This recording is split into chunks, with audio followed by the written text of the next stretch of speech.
Don't be in a rush. It took me a year to find this property. Maybe I've got the genes, but I do love designing and architecture, and that's just a real pretty cabin. The view here is quite extraordinary. The creek in this particular area is very beautiful. Having that local knowledge is just absolutely vital. Howdy, I'm Damon Kraus, and welcome to Byrd Creek Ecocamp. So this is the outdoor kitchen. It's got several workstations. I like the large stainless steel sinks. It's got a burner here. If there's extra people, there's another station here. I do a little concrete underneath them just to have it a little bit easier platform to work on. It's a lovely area. A lot of people come here to hang out in the afternoon. You have a very nice view of the surrounding areas. A lot of birds come into this particular area. Once in a while we'll have some foxes that will come up and snoop around a little bit. I use a Japanese style of burning wood here called shuriban. It helps protect the wood from insects and makes it last a little bit longer.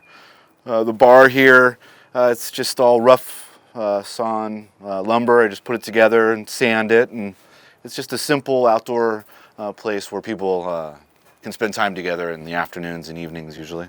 My father was an architect and actually one of the first person to build large-scale sand sculptures. He figured out how to build the forms and compact the sand and was in the Guinness Book of World Records. My great-great-grandfather painted the Opera House ceiling in Bern, Switzerland.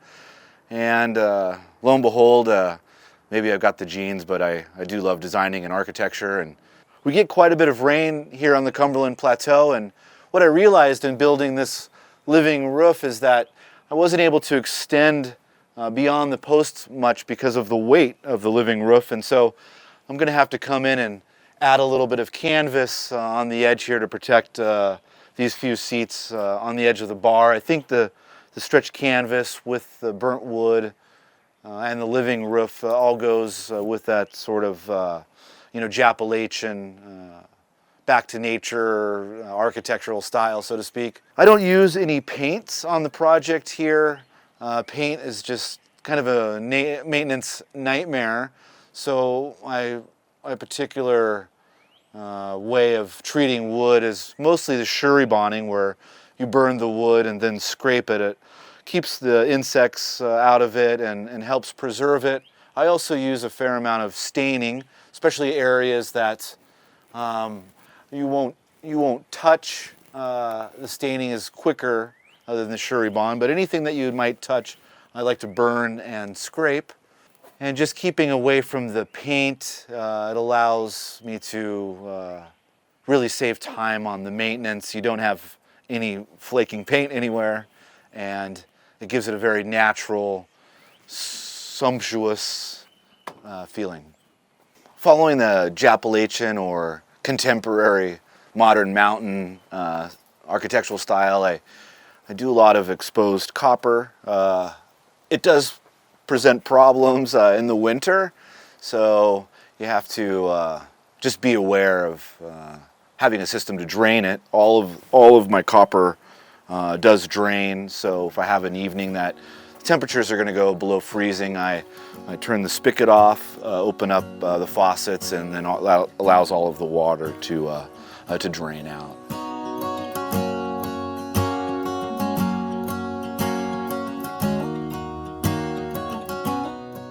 A lot of people ask me how I was inspired to do something like this, and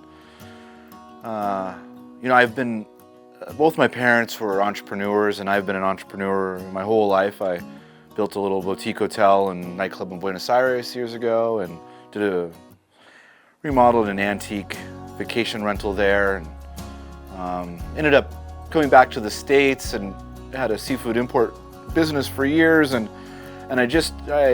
while I enjoyed setting that up and running it, I missed the design element and building, thinking of something and then actually being able to build it. And I have a place in Baja, and it just was a little too risky at this point in my life to put all my eggs in that basket, and I just decided that I should do something similar. I've been wanting to do an Ecolodge for my whole life pretty much, and just decided to try to find a place in the States here to do it, and I was fortunate enough where I was able to rent my house in San Diego, and I took a loan on that property and just tightened the belt and lived very frugally, and had a little trailer and spent a year looking for properties. I found a couple that fell through, and ended up finding this place, and it was very challenging being in a canyon, but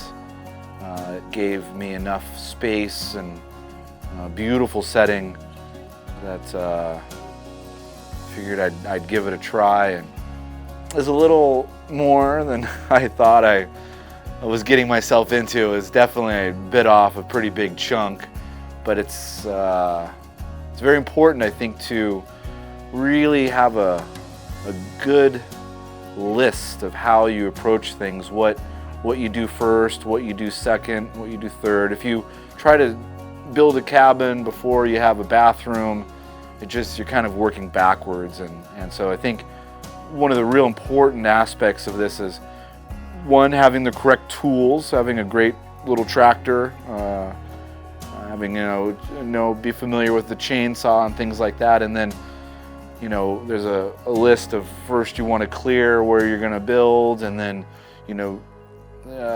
have the right equipment. I got a trailer, so I was able to take the trees to a sawmill and, do it very inexpensively. A sweat equity retirement plan is kind of how I joke about the place, but it teaches you, doing something like this teaches you an awful lot about who you are and what you're capable of. It's definitely been a lesson in perseverance, and taught me a lot about myself.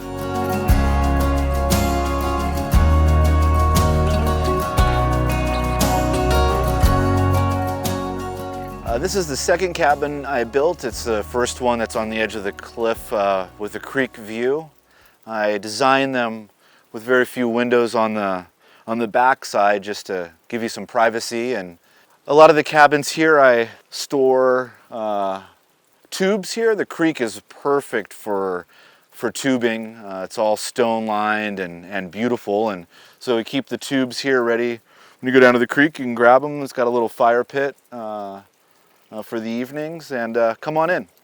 This particular cabin has a footprint of approximately 14 feet by 26 feet. I built a little platform bed with a little bit of lighting underneath it. I stretched canvas for the ceiling and the walls. I also put some lighting in the walls as well. Let's see, the canvas on the walls, I like the sensualness of it. I do like the natural wood, but it can be a little bit much, so adding a little bit of canvas, some of the mosquito netting, little area rugs, things like that. Anything you're going to touch, like that, sensual feeling. It helps balance out the wood. It also adds another layer of insulation, because it does create an air pocket between the canvas and the wall, so it does help with insulation as well. People love staying in this cabin. It has a real commanding view of the creek. It's actually built right on the edge of the cliff. It has very low impact. I was very careful building this particular platform not to disturb the ground underneath it, so it's all covered with moss below us, right on the edge of the cliff, and has wonderful creek view, and the wildlife from this particular cabin can be wonderful. At times we have deer, fox, once in a while river otters come up the creek. There's actually a family of groundhogs that live just to the left down here, and that's just a real pretty cabin. The view here is quite extraordinary. The creek in this particular area is very beautiful. This is the third cabin I built here. It took a little while to get the tractor into this particular area along the edge of the cliff here, but it allowed me to build a neat little fire area below rock shelter, and then as I backed the tractor out, I put in the foundations for a multi-leveled cabin, and come on in. This particular cabin has a drop-down deck, so I thought it was important to elevate the bed and put a lot of glass towards the creek, So that way when you're in the bed, the deck drops down and it really opens up the view for you. You feel like you are in the trees. You're 30 feet off the ground at the end here, and you can feel it. It's a wonderful, a little more in the air feeling than some of the other cabins. But this particular bed, just having it elevated really opens the view up for you. It has a neat canvas wall that's lit here. In the morning you get the mountain laurel shadows creep across the canvas. I like to use old antique mirrors, old railway lanterns, and it's part of creating a fairy tale sort of the low lighting. It's important for me to really make it special for people. And building these cabins, I try to use as much of the timber and stone that I have available on the property. All the cabins I build, I use white and red oak. I have it milled an inch thick, and it's a pretty simple floor. They last forever. They're pretty bulletproof. The walls are local pine. It's from here. Most of it's from here, and we just do the board and batten. This particular cabin is a little more of a 3-season cabin. It doesn't have a lot of insulation, but in the summer it stays pretty cool because it is in the trees. It is elevated, and it opens up. The front windows open up, the doors open up, has multiple fans, so very comfortable in the summer. And then surprisingly, with these smaller enclosed spaces, even in the spring and fall with the small heater, they stay nice and toasty. Growing up, my father was an architect, and he helped me understand the idea of form and function. It's very important that for me building these cabins that not only do they look appealing, but they also are very functional. There's trying to find that pleasant balance between the two. As we were saying, this cabin steps down, so it opens up the view. The glass table is just trying to keep it simple, and clean lines is important to me.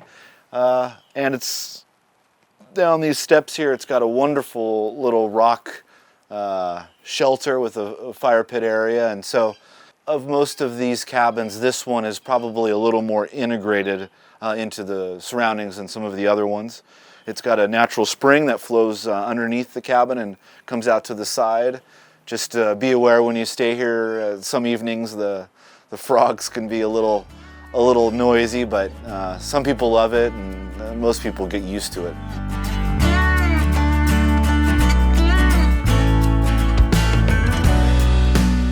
People ask me how they might be able to do something similar. What would be the important things to look for, say, in buying a property or doing something similar to what I'm doing here. The first one I would say would be, don't be in a rush. It took me a year to find this property, so it was important to, for me to live frugally and have the time to be able to find a property that would work for me. It's important to realize the amount of work that's involved too. You need to really know yourself well enough that you might get frustrated, but deep down there's such a desire and passion to accomplish or make it your home and a business that nothing's going to stop you. Rain, sleet, snow, waking up in the middle of the night and the power's out and you're cold, or having to go and put a roof on in a snowstorm. There's certain times where you really have to push yourself.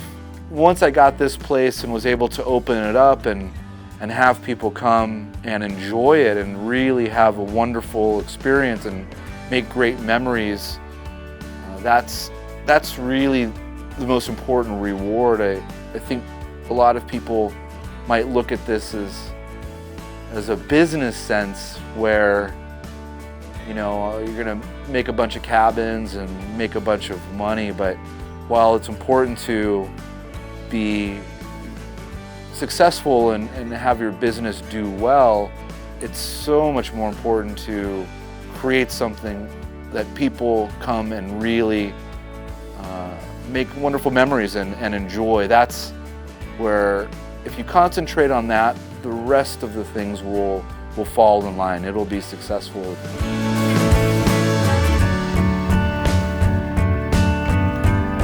Fun smallmouth bass fishing here in the creek. It's also several different types of sunfish, crayfish, freshwater clams. It's a blue line creek, a protected creek here in Tennessee. Anyways, I'm gonna let this guy go. When people come and stay at campgrounds or eco lodges, glamping places, so many of the reviews are written about the bathhouse. And so going into this business, I decided that I was going to win that battle and build the nicest bathhouse I've seen. And so this is the bathhouse. It's very modern mountain, Appalachian, exposed Shuribon wood. I've got a little bit of bottled wall, all of your exposed copper piping on the inside, and come in and see this shower room here. It's a great place to take a shower. Here's the shower room, one of them. This particular one, as I mentioned before, the copper piping in the winter has a tendency to bust, so it comes out of the building where it's insulated and everything can drain. So if we have a particular cold evening, I can just turn off the water in the back, open up the drains, and that keeps it from freezing. When you use it, you turn on the hot water here and a little bit of cold water. I start with the middle knob. You've got to wait about 30 seconds for the hot water to run through the towel warmer or radiator here. But once you like the temperature here, then you can add a rain shower and another wall shower here. And it really makes a wet room. I love the flush deck floor. It just has, that wood has a very sensual feeling. And this particular wood is Ipe. It's a Brazilian type of walnut. It's actually one of the hardest woods. It's 2 times harder than oak. It will sink, and it has better fire retardancy properties than concrete. It's very hard to work with. It's hard to cut, easy to split, but it is very stable and does very well with water. I was fortunate enough to find some large slabs of cedar. One of my favorite tools here is a little Stihl electric chainsaw, and it took me one slab to figure it out, but I was finally able to come up with a technique to be able to build these sinks. And that electric chainsaw just basically just dice up all of this center where you want the sink, and then you can kind of hammer it out and then hit it with angle grinder, 40 grit sandpaper, and it takes about 2 hours to make a sink, and then maybe another hour or so just to sand and apply a couple coats of lacquer. But since it is cedar, it does really well with water regardless. Since the outdoor shower has a lot of ventilation underneath the walls and above the walls, it helps air the shower room out. But be aware, we get a lot of frogs. They love it in here, and some doves as well. Doves come and they love to make nests in here as well. So just be aware, there are some animals around in the shower room. Here's another smaller shower room, a similar setup with cedar sinks, exposed copper piping, and I like to do the makeup mirrors. It's important for me in certain areas that you want the experience of camping and being in the woods, but at the same time, the bathrooms, the beds, anything that you're going to touch, I want them to be very nice, sumptuous, clean, easy to use. This smaller shower room is similar to the larger one. It's just regular here, hit you in the stomach here, and just a smaller, simpler shower. It was important for me to separate the toilet rooms and the shower rooms. That way people aren't spending, an hour in the toilet room. With everything being separate, it's a lot more efficient with the guests. It was very important for me to make these toilet rooms as clean and simple as possible. I went with a Venetian plaster, so the walls are actually stone. Another cedar countertop. I like the antique mirrors, more exposed copper. And then I also added segments of bottled walls in these rooms as well, so that when the lights are on in here, it's all automated. When you come in, the light turns on, the fan turns on, but also it transmits light through the bottled walls, so when you're outside you can tell if they're occupied or not. Coming into this project, I had some skills, mostly in the design side, but very few skills regarding electrical and plumbing. Luckily, a very good friend of mine came down and helped me set up the plumbing here. And what we did is went with PEX.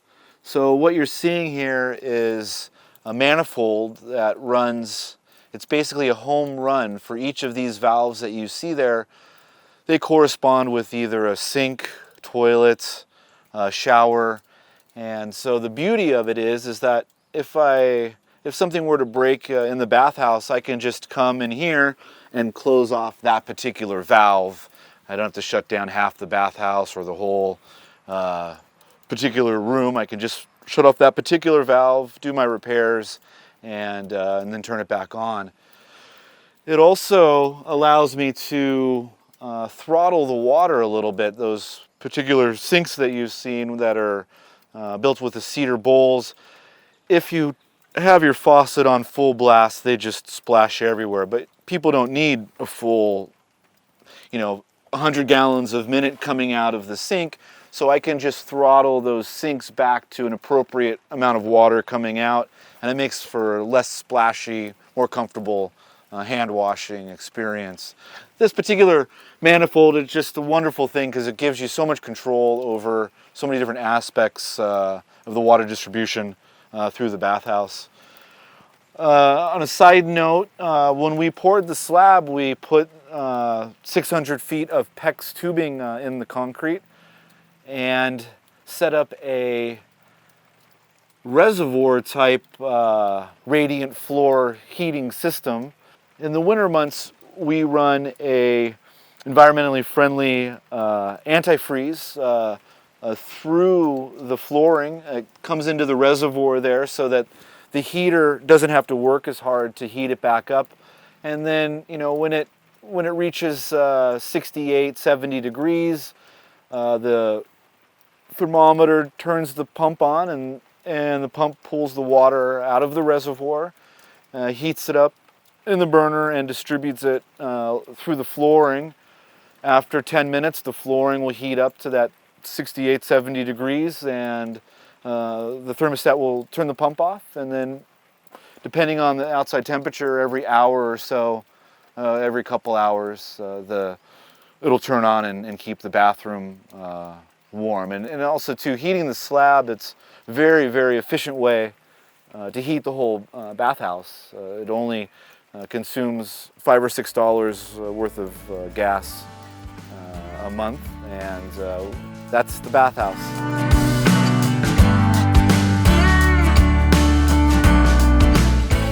I've learned so much about myself building this project. I think the most important part is how strong it has made me, and the level of perseverance that it takes, and really deep down having that drive where no matter what, you're going to succeed.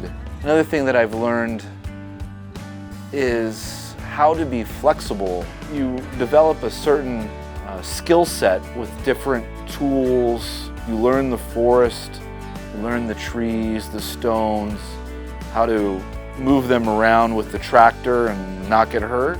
Once you have that skill set of certain machines and tools and understanding, just as a basic sense, how to use your tools, then you can start to look at problems or opportunities with different lenses. Another important aspect in trying to do a business like this is I've been very fortunate here that my best friend up the canyon, his family has been here since the 1700s. And so to find a friend that lives close by that's going to give you an honest answer, not just going to tell you what you want to hear, but it's very important to have someone that you trust and is going to give you an honest answer about things. And it's just, I can't tell you how many times I've called my neighbor to ask him about just about anything, and having that local input that you trust is absolutely of the utmost importance. I implement 89% of the advice he gives me, and he's like, no, well, it's 93%, and sure, it's right up there, because having that local knowledge is just absolutely vital. Thank you all for coming to Byrd Creek. If you want to see more pictures or want to come and visit, go to Byrd Creek at Instagram. It's spelled B-Y-R-D Creek. At Instagram, you can rent cabins there. There's a link and more pictures.